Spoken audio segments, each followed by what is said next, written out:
So I thank the leaders of this legislation, of this resolution. I thank the leaders who have stood with us, who continue to stand, who continue to come, and that your work will not be in vain, and that we call for a ceasefire now. Over the past 2 weeks, I've thought a lot about the actions, the activism, the love work that has been done on behalf of me to stand here today. I think about the Black Lives Matter movement. I think about the civil rights movement. I think about the courageous organizers and faith leaders and activists for decades and generations that have stood up.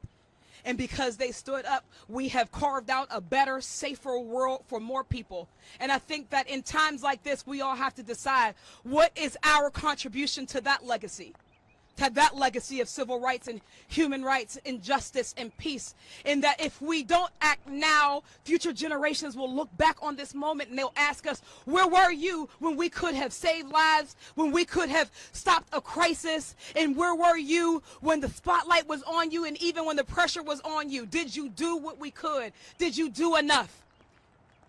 And I hope and pray that when we exit this crisis, we will be able to say resoundingly, yes, we did enough, because we spoke through the noise and we stood firmly in our belief that all lives do matter, as they said when it was our turn, and that each and every one of them is precious.